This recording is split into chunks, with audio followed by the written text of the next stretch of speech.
ഒരു കുപ്പിവെള്ളത്തിന്റെ വില പ്രിയപ്പെട്ട പ്രേക്ഷകർ ശ്രദ്ധിച്ചിട്ടുണ്ടോ? കുപ്പിവെള്ളത്തിന് വില ഈടാക്കുന്നത് ശരിയോ എന്നുള്ളത് പ്രധാനപ്പെട്ട മറ്റൊരു ചോദ്യമാണ്. അതവിടെ നിൽക്കട്ടെ. പക്ഷേ കുപ്പിവെള്ളത്തിന്റെ വിലകൾ മാറുന്നത് നിങ്ങൾ ശ്രദ്ധിച്ചിട്ടുണ്ടോ?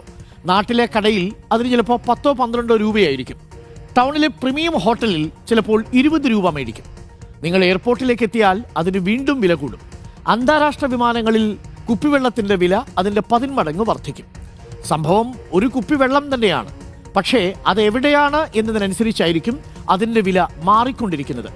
മനുഷ്യരുടെ കാര്യത്തിലും ഈ കുപ്പിവെള്ളത്തിൻ്റെ ഈ വ്യത്യാസം പ്രകടമാണ്. നിങ്ങൾ അർഹിക്കുന്ന വില ഒരിടത്ത് നിങ്ങൾക്ക് ലഭിക്കുന്നില്ലെന്ന് തോന്നുന്നുണ്ടെങ്കിൽ ഒന്ന് ചിന്തിക്കുക. എവിടെയാണ് നിങ്ങൾ നിൽക്കുന്നത് എന്ന് സ്വയം ചോദിക്കുക. നിങ്ങൾ നിൽക്കുന്നത് നിങ്ങൾക്ക് വിലയുള്ള സ്ഥലത്തല്ലെങ്കിൽ തീർച്ചയായും ആ സ്ഥലത്ത് നിങ്ങൾക്കധികം തുടരാൻ കഴിയില്ല. ഒരു കുപ്പിവെള്ളത്തിന് 10 രൂപയിൽ 10 മടങ്ങ് വില വർദ്ധിപ്പിക്കാമെങ്കിൽ നിങ്ങൾക്കും വലിയ നേട്ടങ്ങൾ ഉണ്ടാക്കാൻ കഴിയും. നിങ്ങൾക്ക് നിങ്ങളുടെ വിലയും വർദ്ധിപ്പിക്കാൻ കഴിയും. പക്ഷേ അതിനിപ്പോൾ നിൽക്കുന്ന സ്ഥലത്ത് നിന്നും നിങ്ങളൊന്ന് മാറണം എന്ന് മാത്രം. അതിനുവേണ്ടി നിങ്ങൾ പരിശ്രമിക്കണം എന്ന് മാത്രം.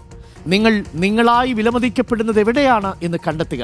നിങ്ങളുടെ ലക്ഷ്യങ്ങളുമായി യോജിക്കുന്നവർക്കൊപ്പവും നിങ്ങളുടെ കഴിവുകൾ തിരിച്ചറിയുന്നവർക്കൊപ്പവും നിങ്ങളെ വിലമതിക്കുന്നവർക്കൊപ്പവും നിങ്ങൾ പ്രവർത്തിക്കുക. നെവർ സെറ്റിൽ ഫോർ ലെസ്. ഒരിക്കലും കുറഞ്ഞതിൽ അവസാനിപ്പിക്കരുത്. കാരണം നിങ്ങൾക്കൊരുപാട് വിലയുണ്ട് എന്ന് നിങ്ങൾ മനസ്സിലാക്കുക.